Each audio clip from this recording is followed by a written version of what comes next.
And then Skrillex literally fucked me with a toothbrush. What's up, fam? My name is Richie from Social Shook. And I'm shook, man. I'm shook as fuck. A lot of stuff happened in the last couple days, alright? If you've been following my Twitter or my Facebook or anything, you know I had a very interesting encounter with Skrillex, or Sonny Moore.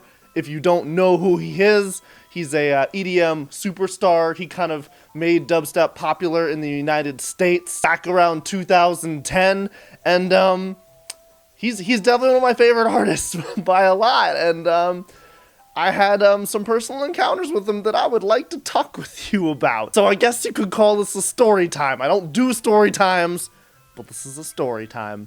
And I was lying. He didn't actually fuck me with a toothbrush, all right? Sorry for that imagery. So, Skrillex, a lot of you know him for his dubstep or aggressive electronic music, but before all that, back in like 2006, 2007, he was in a band called From First to Last.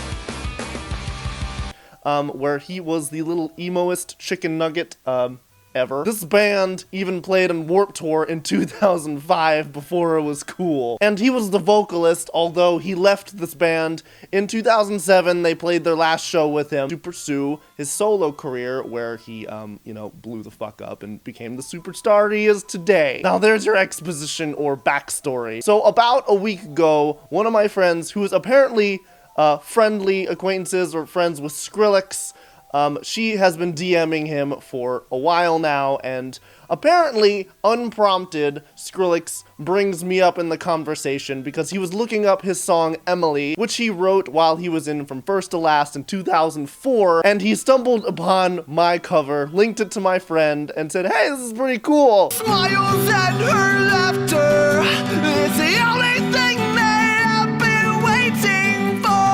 Have you seen this guy yet? And she's like, oh my god, it's my friend Richie. So she sent me these DMs, and I was rolling on the floor in excitement. I don't fangirl that often, but it's fucking Skrillex, dude. And while I really didn't want to share this DM with everybody, it's something that's pretty inoffensive, and a lot of people are like, pics or it didn't happen. Well, here's your fucking pics, alright? Fast forward a few days, I came to LA a little early to see Jacqueline, and there's this thing called Emo Night.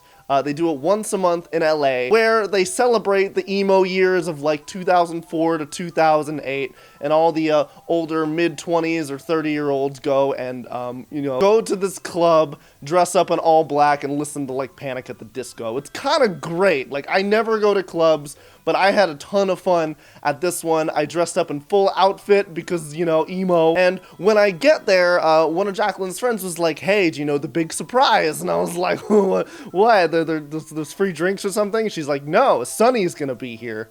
And I kind of froze up a little bit, to be honest. I was a lot nervous. I had already been drinking, and I really wanted to, meet him and make a good impression. As much of a fanboy as I was. So a couple hours pass by, I'm backstage for some reason, and people say, oh my god, like, Sonny's here, and like, he kind of arrives with the security. I didn't see him come in, but after waiting backstage for about 30 minutes, I get a tap on the shoulder, and I turn next to me, and of course, there's fucking Skrillex, who's like, hey, I know you. He remembered who I was. He then gave me a fist bump, and there was this awkward, like, 10 or 15 seconds, because, like, I didn't even see him coming, and all of a sudden I turn, and there's, like, one of my idols. And then, like, he gives me a high five, because he could see that I guess I'm kind of nervous, and I'm showing it. But then, we kind of smile, and he goes on his merry way. If that wasn't enough, From First to Last made their very first appearance or show in the last 10 years at Emo Night a couple nights ago, and they played all their fan favorites, and they were closing with Emily, and I managed to get side stage, so I was right there, and right before he plays Emily, which is one of my favorite songs from them, he kind of says a few words about me because he sees me side stage kind of, crumpling up with excitement. It's about someone you love or someone you might have loved. Let's get this, this guy can sing it better than I can on YouTube. I just saw this guy on YouTube, and I was here in real life freaking out. Honestly, like, I can't even watch this clip without cringing, because I'm just like, oh my god, so much! And then towards the way end of the song, because I was waiting, because I knew if I got close enough, he would let me sing a couple lines, and, like, my life would be complete. But I was waiting for, like, a part that, like, I knew how to sing, and I wouldn't fuck it up. But of course, right towards the end, on the hardest part of the song, where you practically have to scream the lyrics in order to get the high note, and he knows that. So, in the very last part, he throws the mic in my face, and I kind of fucked it up, although you can't really hear me that well in the clip. Get it!